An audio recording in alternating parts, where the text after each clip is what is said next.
हरिय वंश का objective plus subjective चलेगा जो Bihar SSC NTPC group D और बिहार एग्जाम में पूछा है। आज हम लोग हरिय वंश के बारे में पढ़ेंगे। पहला प्रश्न है, बिम्बिसार किस वंश का राजा था? इसका सही आंसर होगा बी, बिम्बिसार हरियक वंश का शासक था। डिस्कशन देखते हैं। बिम्बिसार को मगध के हरियक वंश का मुख्य संस्थापक माना जाता है। पुराणों के अनुसार बिम्बिसार को सैनिक कहा गया है। पहले यह बौद्ध धर्म के अनुयायी थे, लेकिन रानी चिन्ला के उपदेशों से प्रभावित होकर उन्होंने जैन धर्म अपना लिया था। दूसरा प्रश्न, हरियक नरेश बिम्बिसार की राजधानी थी। इसका सही आंसर होगा सी, राजगिरी या गिरिब्रिज। डिस्कशन देखते हैं इसका। बिम्बिसार ने हरियक वंश की स्थापना किया और 544 ईसा पूर्व में मगध की गद्दी पर बैठा। उसे श्रेणी के नाम से भी जाना जाता है।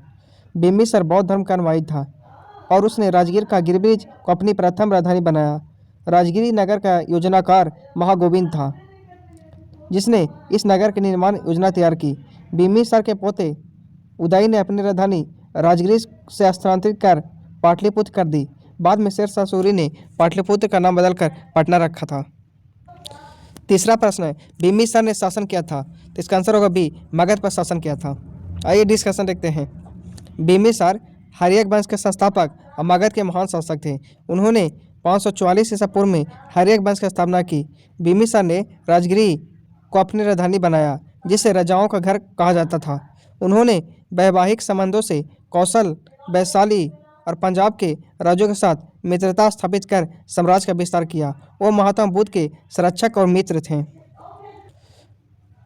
चौथा प्रश्न, निम्नलिखित में से किस महान शासक ने प्राचीन बिहार में हरियक वंश की स्थापना की? इसका सही आंसर होगा ए, बिम्बिसार ने। डिस्कशन देखते हैं। हरियक वंश की स्थापना बिम्बिसार ने किया था, जो कि 543 ईसा पूर्व से 491 ईसा पूर्व तक मगध साम्राज्य पर शासन करते थे। उनकी राजधानी राजगिरी थी। बिम्बिसार ने कई विवाहों के माध्यम से अपने साम्राज्य का विस्तार किया। वो बौद्ध धर्म के अनुयायी थे और महात्मा बुद्ध के समकालीन थे। पांचवा प्रश्न, मगध शासक बिम्बिसार के चिकित्सक कौन था? इसका सही आंसर होगा सी, जीवक। डिस्कशन देखते हैं। प्रसिद्ध चिकित्सक जीवक, जिसका निवास राजगिरी में था, मगध सम्राट बिम्बिसार के दरबार में चिकित्सा थे। उन्होंने औषध राजा या चिकित्सा राजा के रूप में जाना जाता है। जीवक महात्मा बुद्ध के निजी चिकित्सक और बाल रोग विशेषज्ञ के रूप में प्रसिद्ध थे। उनके चिकित्सा ज्ञान की प्रशंसा बौद्ध ग्रंथों में की गई है। छठा प्रश्न, पाटलिपुत्र की स्थापना किसने की थी? इसका सही आंसर होगा सी, उदय ने किया था। पाटलिपुत्र को किस शासक ने सर्वप्रथम अपनी राजधानी बनाया था? इसका सही आंसर होगा ए, उदय ने। डिस्कशन देखते हैं। हरियक वंश के शासक अजातशत्रु ने पाटलिपुत्र शहर बसाया था। इसके पुत्र उदय ने, अजातशत्रु के पुत्र उदय ने राजगिरी की जगह इसे मगध की राजधानी बनाया था और लगभग 460 से 440 ईसा पूर्व तक शासन किया। पाटलिपुत्र शहर गंगा और सोन नदियों के संगम पर स्थित था। पाटलिपुत्र शहर व्यापार और वाणिज्य का एक बड़ा केंद्र था, जिसे आज पटना के नाम से जानते हैं। सातवां प्रश्न, महावंश के अनुसार बिम्बिसार किस आयु के सिंहासन पर बैठा था? महावंश के अनुसार बिम्बिसार किस आयु में सिंहासन पर बैठा था? इसका सही आंसर होगा 15 वर्ष की आयु में। अगला प्रश्न है, अजातशत्रु के वंश का नाम क्या था? इसका सही आंसर होगा बी, हरियक वंश। पटना शहर का पूर्ण नाम क्या था? इसका सही आंसर होगा डी, पाटलिपुत्र। आज हम लोग हरियक वंश पढ़ेंगे। हरियक वंश शासन लगभग 544 बीसी से 412 बीसी तक चला था। हरियक वंश के संस्थापक बिम्बिसार को माना जाता है। बिम्बिसार ने अपनी राजधानी राजगिरी या गिरिब्रिज बनाई थी। बिम्बिसार 544 बीसी में गद्दी पर बैठा था तथा बिम्बिसार की मृत्यु 492 बीसी में हो गई थी। बिम्बिसार लगभग 52 वर्ष तक शासन किया, जो कि सबसे लंबा समय तक शासन करने वाला बिम्बिसार था।